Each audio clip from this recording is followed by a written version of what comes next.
Hello, Darklings and fellow fiber nerds. It's Sparrow, your favorite thread witch, and for this video I am going to show you how to wet block a piece of tatting. This is a piece that I have been working on for a little while this week, and as you can see, it is a little sad looking. It needs some help. The beads don't really want to lay where they're supposed to, and it's all kind of crinkled up. And normally for most of my pieces, I do steam block with an iron because it is very fast and very efficient and works just fine. However, for this piece, because it has these beads in it, steam blocking does not work very well. Steam blocking works not only by putting steam into the piece and relaxing the fibers, but also by pressing down and pressing everything nice and flat and putting it into place. And these beads happen to be made of plastic, a fairly high quality plastic. They are not the best of the best, but they are a decent brand. But they will melt if they are hit directly with heat from the iron. And with the beads in place, because they stick up so far, it won't work to press down on the tatting because you'll never actually get there with the beads in the way. So for these pieces, I am going to wet block them, and I thought I'd make a quick video to show you how I do that. I have, for my supplies, obviously my pieces that need to be blocked, a bowl of water. This is just regular tap water. Our water is not very hard, but a note of caution, if you are using light colored threads, especially if you have very hard water, you may want to use filtered water for this so that you don't accidentally discolor your thread from any minerals or anything that may be in your tap water. I have a fluffy kitchen towel just for pressing out the excess water. I also have my pins, which are very important, and this blocking mat. This is actually a foam floor puzzle mat piece like they make for like kids' rooms. I like these a lot for blocking because they are very inexpensive. You can buy a big pack of them for I think like 12 bucks. You can put all the pieces together. If you need a bigger piece, you can use just a small piece if that's all the area space you need. Plus, a lot of them often have this textured finish with these little bumps or little designs in the text in the top. And it's very good for allowing airflow underneath the piece so that it dries a lot faster. And then I also have my handy cotton flour sack or tea towel that I will put over this piece just to give it a little bit of wicking ability. Since this is a foam rubber, it's not going to draw moisture out of the piece. That's what this is for. So to start, we want to simply soak our pieces in water completely. Just kind of drop them in there. And you want to give it a little bit of time to kind of soak through. And I'm using cold water. I never use warm water because, especially if you are doing things with multiple colors, you might get color bleed from that, from your threads. This is a Lisbeth, Handy Hands brand Lisbeth thread, and I've not noticed a ton of color bleed out of them, but I always use cold water just to be safe. So we'll just let that sit for a minute in there while we set this up. And I'm just gonna take my towel and lay it out over my mat. I think I'll fold the edges under actually. So I have this double layer just because it is so thin.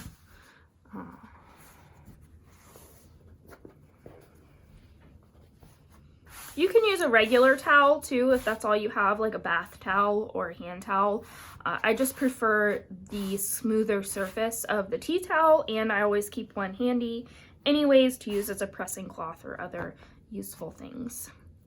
So that should be long enough in the water. If you look really close, you can see there's these little bubbles coming up, and that is from all of the air pockets that are trapped inside the thread. Like in between the stitches, you'll have all these little air pockets. So letting it sit for a little bit lets all of those air pockets kind of bubble out and get a nice thorough soak on your pieces.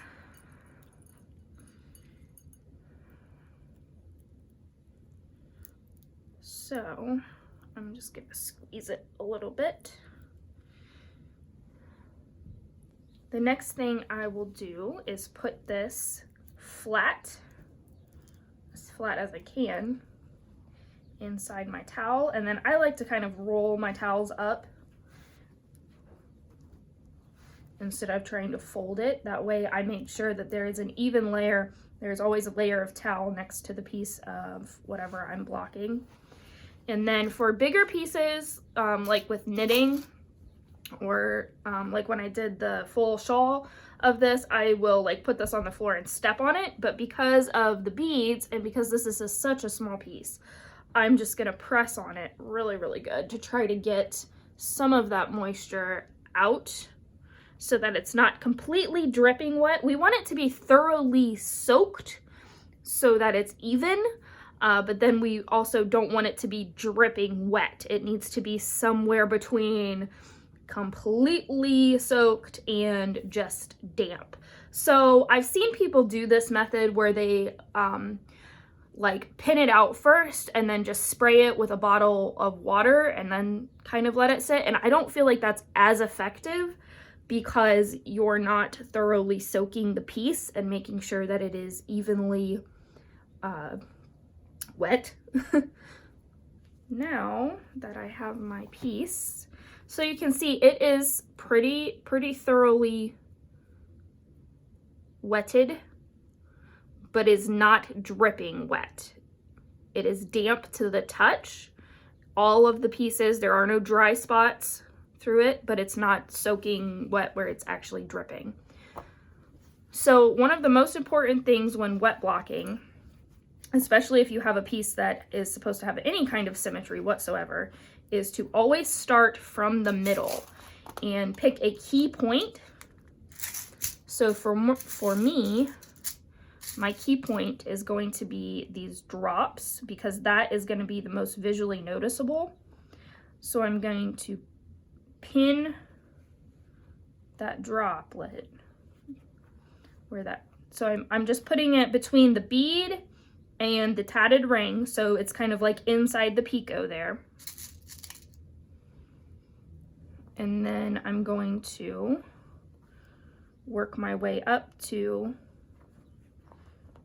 the top section and just pin right through into the foam mat beneath. And I'm not really pulling, I mean, I'm kind of pulling just to put things in place, but I'm not really stretching it yet because these are my key pins and I want them to be in a good anchor point for where I'm going to pull against.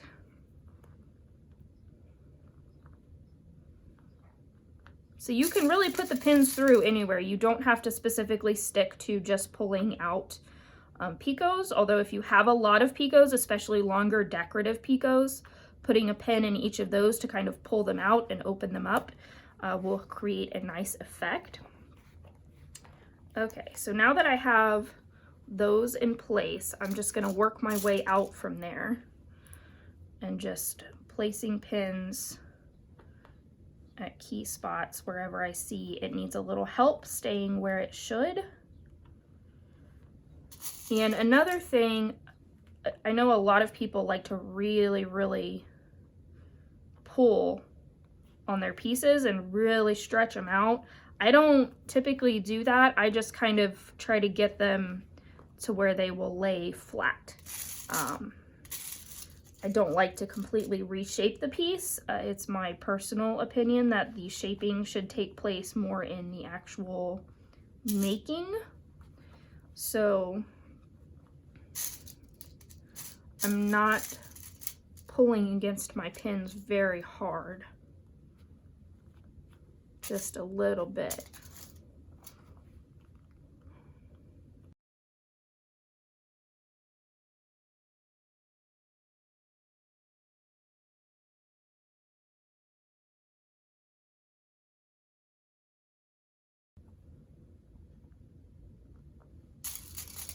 I'm also trying to make sure that as I'm going, I am getting an even shape on either side since this is a collar piece.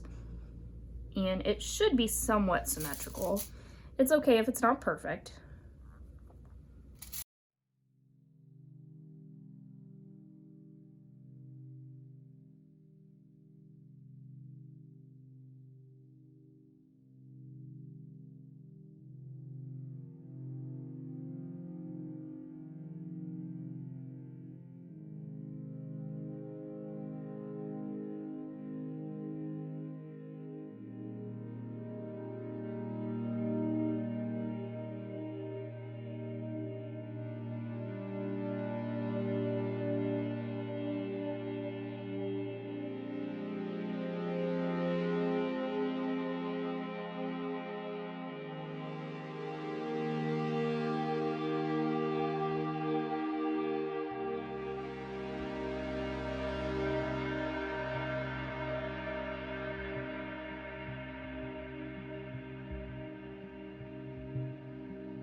Okay, so now that I have all of my pins in, I'm just gonna let it sit and dry. Usually I do let it sit overnight. If you are extremely impatient and in a hurry, you can use a hairdryer to kind of speed up the process.